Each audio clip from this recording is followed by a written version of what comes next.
Hello everyone, it's Benny, and in this video, we're going to expand our resource management system. Because right now, we've got a system which will delete meshes once they become unused. And there's a little confusion about this, so let me clarify. When you allocate resources in OpenGL, they're attached to a GL context. When you delete that context, all the allocated resources are deleted. And in our case, that's happening right here, when we call display.destroy. That deletes the GL context, destroys all the stuff that we've allocated with OpenGL. So that's really our ultimate resource management system. That just deletes everything that our program has. You don't need to worry about leaving resources on the GPU. What our system right now, this thing, is supposed to be doing is it's supposed to be removing resources that stop being used while the program's running. Like, say, the player's on level 1 and he moves on to level 2, you know? Normally, all those resources for level 1 would still be on the GPU, and that's a waste. Our system will go in the background and remove the level 1 stuff once it's, well, no longer used. And that's sort of the purpose of this, just to remove stuff that isn't currently being used by the program. And yeah. So, without further ado, let's start expanding our resource management system. Because right now, it only applies to meshes. And that's great if you're a mesh, but we have more resources than that. We have textures, we have shaders, we have all that stuff. And we want to do, ultimately, a very similar thing with those. And you might think that, oh, well, it's going to be very straightforward. It's going to be just like the mesh system. And for the most part, you're right. But there's a catch. Let's look at our texture right now. Well, look at this. We're loading the texture with slick-util. So slick-util is in control of our resource, not us. And that's going to be a problem. And when we move on to shaders, this is going to get even weirder because we have our whole inheritance system with singletons and whatnot to deal with. So, yeah, this is going to be similar, but they're definitely going to have their fairly significant twists to them. So let's start out by replacing slick-util. Right now, it's just getting in the way at this point. Let's put it that way. So, we're going to implement our own texture loading routine. And how are we going to do that? Well, with a buffered image. So I'm going to create a buffered image, if I spelled buffered right. And I'm going to call it image, sure. What? No. It's import. Why do I want to remove I don't know. But yeah, we want the buffered image. We're going to load it that way, using Java's image loading thing. Now granted, we're going to have to convert it into an OpenGL-like format and send it to OpenGL ourselves. But you know, we don't have to go through the big burden of supporting every texture format in existence like this. So that's kind of nice. So to actually load this, I'm going to use image.io. I'm going to use image.io.read. It's going to take in new file, actually, exactly like this thing right here. So I'm just going to copy and paste. And there. I just need to... Okay, good, it imported. Didn't delete the line this time. And yeah, so now we've loaded the image, but it's not that useful to us in this wrapper class. So we want the raw data, kind of like we did in the Wolf 3D clone. So I'm going to have an int array. I'm going to call pixels, and that's going to equal image. Yep, .getRGB. Gonna start at 0. Gonna start at 0 on Y. Gonna go to image.getWidth and image.getHeight. RGB array, it's just gonna be null for now. Don't need anything special with that. Offset's gonna be 0. And scan size, well, each line is the width of, well, the width, so it's going to be the width, yeah. And that's okay, we haven't done anything with it yet. But good. Now we have the pixels in int array format. And that's great. So let's create a byte buffer so that we can send this to OpenGL. And then I'm going to call it, sure, I'll call it buffer because I'm not particularly creative today. Don't delete the line, please. Thank you. That's going to equal util.create byte buffer. Okay. I could have sworn I had a function for that, but apparently not. Yes, I want to import that. Good lord.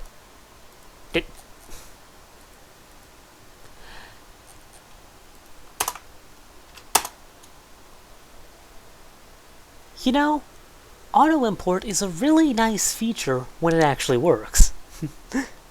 So, yeah, we're going to create a byte buffer. It's going to need some size. It's going to be the height. Sure, okay, I can do it in this order too.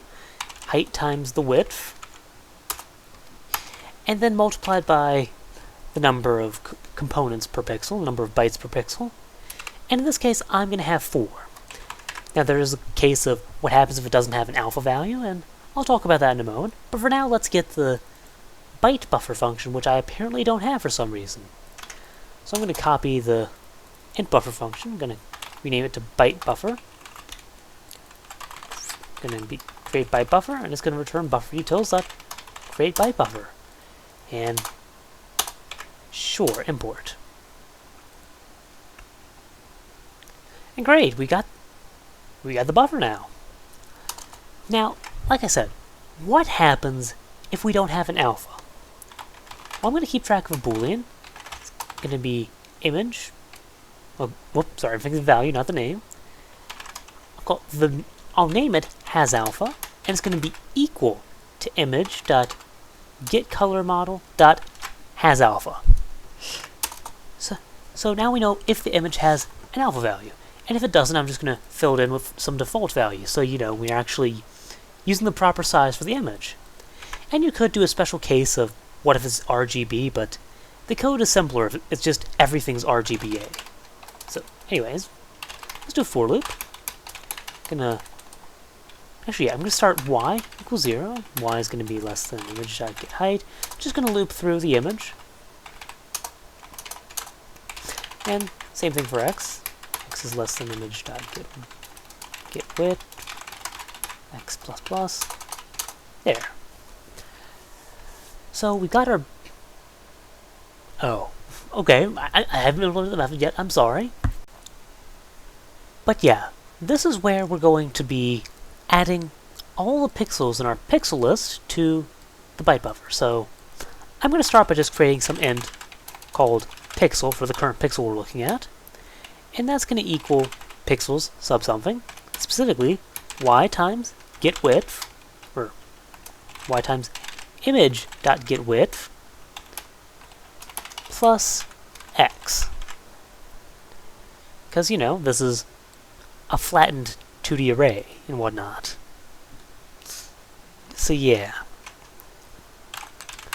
And now, I'm going to actually need to put in all the individual bytes from this. So how to get the bytes from this? Because, you know, I'm going to have to do some bit manipulation. Well, I'm going to want to take the pixel, shift it over 16, and going to mask it with 0xFF, so I just have the lower 256, well, the lower 8 bits, I should say. Then I'm going to cast that to a byte. Now that should be the red part of well, what's it called? The red part of the pixel. Because, you know, it should be stored alpha, then in the first, alpha in the highest 8 bits, red in the next highest 8 bits, green in the next highest 8 bits, and finally blue in the lowest 8 bits. And yeah, so I'm going to do something very, very similar with, well, green and blue. Green's going to be pixel shifted over 8, and blue's just going to be pixel with all, and all, they're all going to have that mask, so you only have 8 bits. You know, it doesn't make much sense to cast something with more than 8 bits to a byte, you know? Byte by definition only has 8 bits. But yeah, And now we come to the tricky case of alpha. So I'm going to say if we have alpha, and if we do, well, alpha should be in the highest 8 bits, so I can do that. Otherwise, I'm going to put in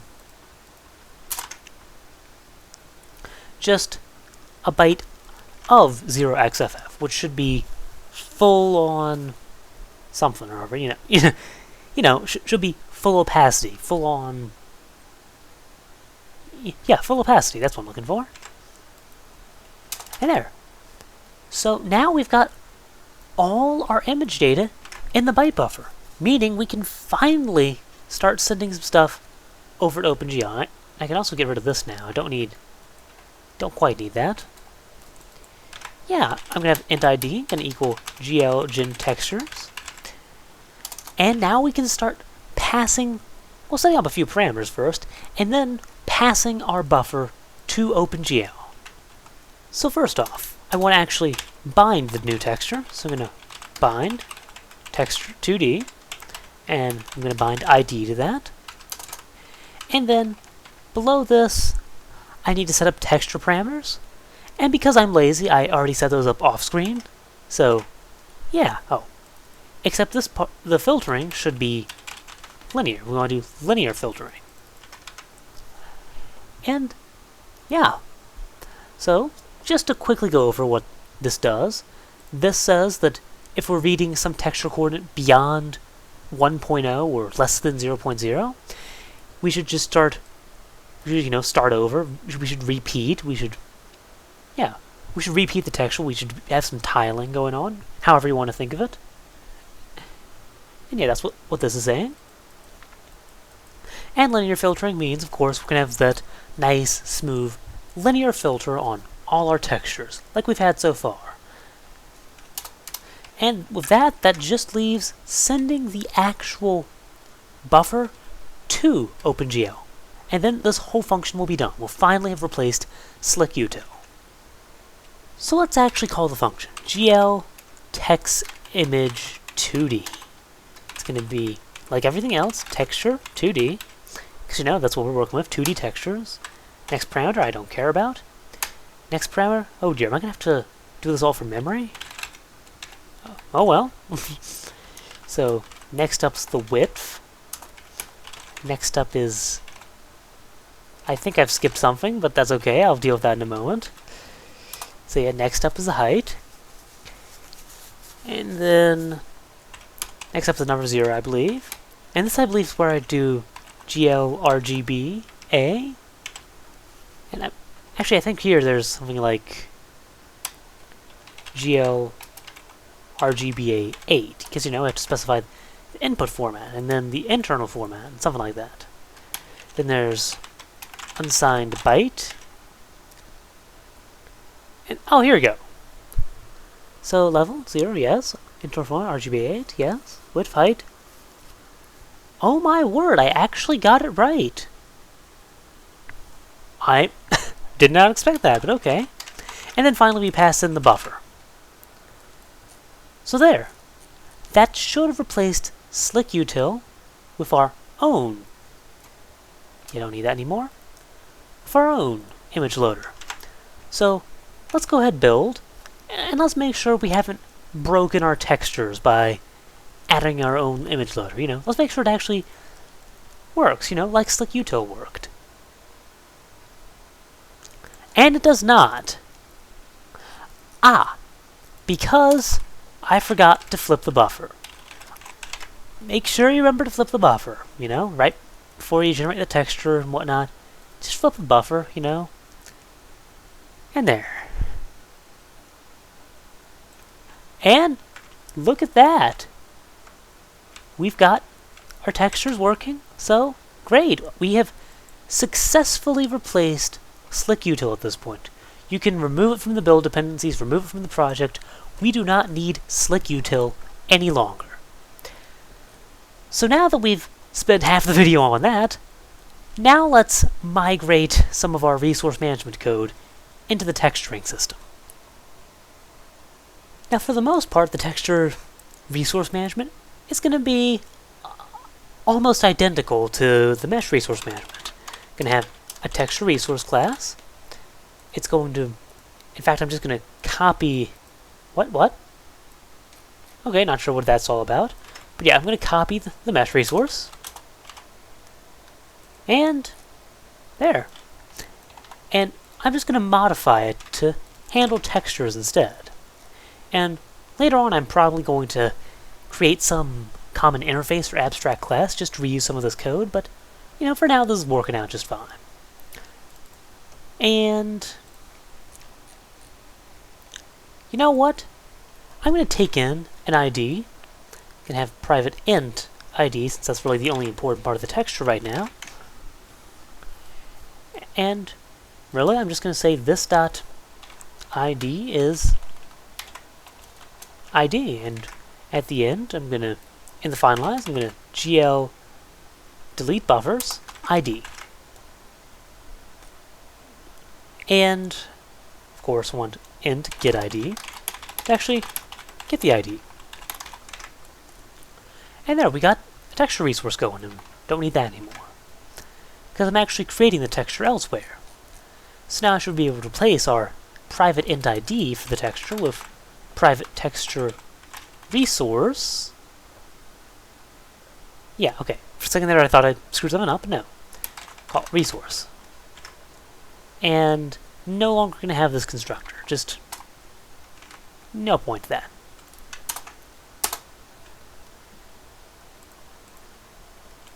Because, well, this right here.